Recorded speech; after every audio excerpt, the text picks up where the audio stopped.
scanner, karena kalau mobil hybrid itu dia udah canggih ya, masalah bisa dilihat dari scanner baru kita bisa perbaikan. Jangan suka nebak-nebak, karena kalau nebak-nebak ini kalau dari sistem itu dia nggak muncul indikator kalau nggak cocok atau cocok, dia nggak muncul. Tapi kalau menurut saya yang ketiga, nah ini masalah yang paling sering mengalami kerusakan. Dan yang ketiga ini adalah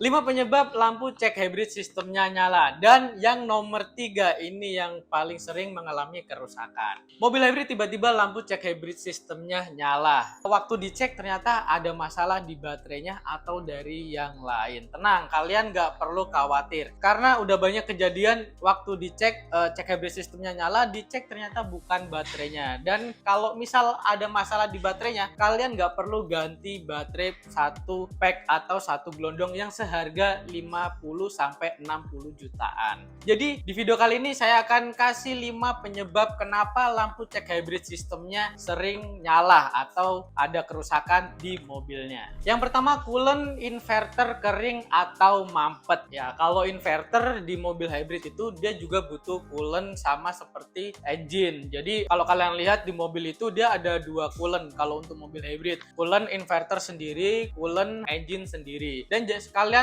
harus sering-sering ngecek di 2 coolant ini. Jangan sampai coolant di inverternya dia kering atau kosong. Kalau misal kurang, kalian tinggal tambahin aja dengan yang coolant ya. Kalau kalian tambahin pakai air biasa, nanti takutnya dalemannya itu nanti korosi, karat, dan takutnya yang paling parah itu bikin mampet. Nah, kalau udah mampet pasti si inverternya ini nanti akan overheat. Nah, kalau udah overheat ya pasti untuk di Indonesia ini belum ada yang bisa servis si inverternya. Kalau udah overheat, otomatis dalemannya juga ada yang konslet karena dalemannya dia elektrikal semua. Sekarang belum ada yang bisa benerin dan harus ganti satu gelondong atau satu set. Nah, ini harganya bisa lebih mahal daripada beli baterai baru. Jadi saran kalau untuk coolant inverter selalu lakukan pergantian di setiap 2 tahun sekali atau per 40.000. Ini untuk menjaga kinerja si coolantnya agar tetap bagus. Yang kedua, aki 12 volt lemah atau salah tipe. Di mobil hybrid aki 12 volt itu sangat penting ya. Apalagi mobil hybrid itu dia harus menggunakan aki yang low discharge atau yang AGM. Pas mau tanya dong, misal ada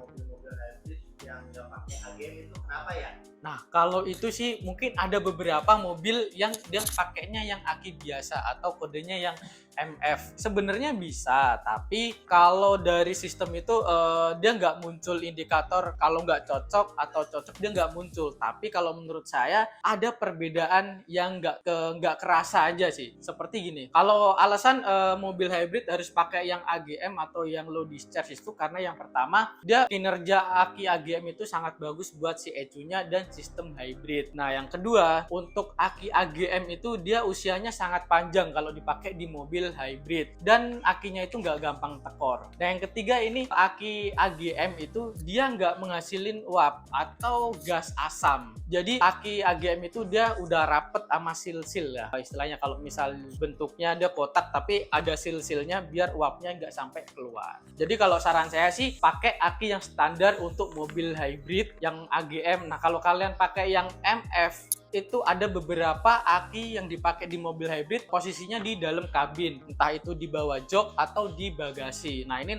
takutnya nanti kan kalau aki yang biasa itu dia kayak muncul uap gitu, uap sama gas asam. Ini bisa merusak interior dan yang paling parahnya buat kesehatan kita aja. Nah, itu jadi saran dari sini pakainya aki sesuai standar pabrik aja. Di mobil hybrid pakai yang low discharge, jangan pakai yang lain biar mobilnya juga awet, kita juga sehat. sehat. Yang ketiga, nah ini masalah yang paling sering mengalami kerusakan. Dan yang ketiga ini adalah baterai mobil hybrid lemah atau rusak. Baterai mobil hybrid ini usianya rentang di 8 sampai 10 tahun atau kilometer 150.000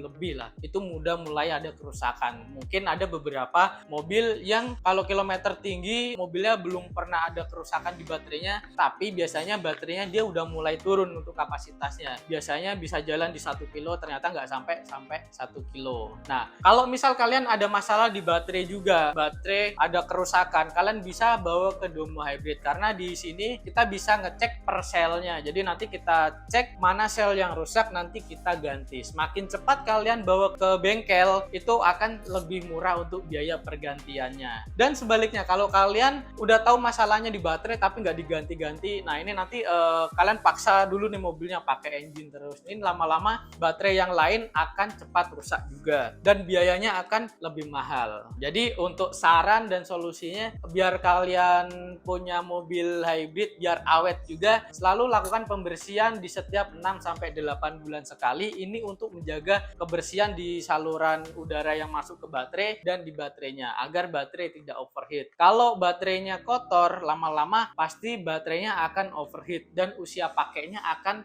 berkurang lumayan banyak, cepat rusak. Dan yang terakhir, jangan diamkan mobil terlalu lama. Kalau kalian diamkan mobil terlalu lama seminggu atau sampai 1 bulan, kalian akan membiarkan daya baterainya itu direndah terus. Nah ini nanti takutnya sekali nyalain dia nggak kuat untuk nyalain si generatornya. Jadi kayak mobil mogok aja, mobil cuman bisa on pakai aki 12 volt aja, tapi nggak bisa jalan sama sekali. Nah itu bisa pemicu baterai rusak juga. Yang keempat, sensor atau kabel hybrid bermasalah. Kadang masalah yang kayak gini, soket kendor, itu sangat sepele sih. Soketnya kendor, terus korosi, karatan, kabelnya habis kena air, apalagi mobilnya habis nerjang banjir, dan yang paling parahnya lagi banjir mobilnya kerendam. Nah itu di luar takdir ya.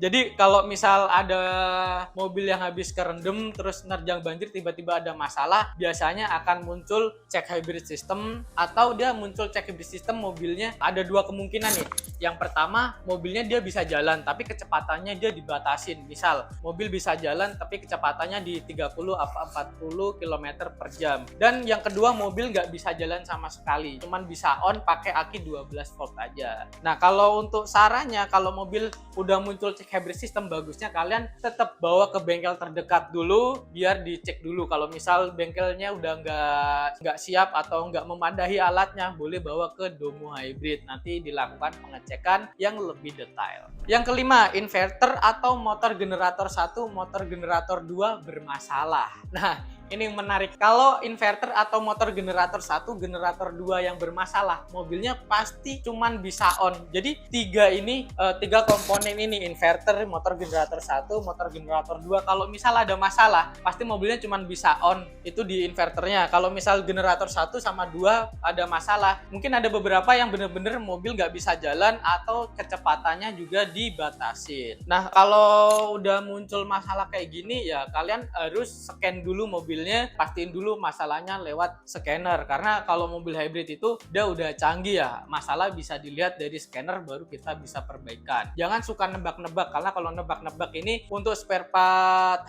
mobil hybrid itu lumayan mahal juga dan kadang susah juga nyarinya, sekali ada mahal. Dan saya kasih tahu juga untuk komponen inverter, motor generator 1 dan motor generator 2 ini fungsinya buat apa sih? Jadi untuk inverter sendiri, dia ini merubah arus DC dari baterai menjadi AC dan disalurkan ke motor generator 2 sama kompresor AC-nya. Terus untuk yang kedua di motor generator 1 itu fungsinya untuk menghidupkan si mesinnya atau starter, tapi nggak ada bunyi starternya. Nah terus untuk generator pengisian baterai juga. Nah yang ketiga, motor generator 2 itu dia fungsinya untuk menggerakkan roda dan sebagai generator saat kita melakukan rem atau sistem sistem regeneratif braking. Nah, itu adalah fungsinya inverter, motor generator 1 sama motor generator 2. Nah, tadi adalah 5 penyebab munculnya cek hybrid system. Jadi nggak semua cek hybrid system itu adalah bencana. Kalau kalian ngalamin di mobil hybrid kalian muncul cek hybrid system, langsung aja bawa ke Domo Hybrid EV. Nah, tadi hampir saja mau kelewatan. Jadi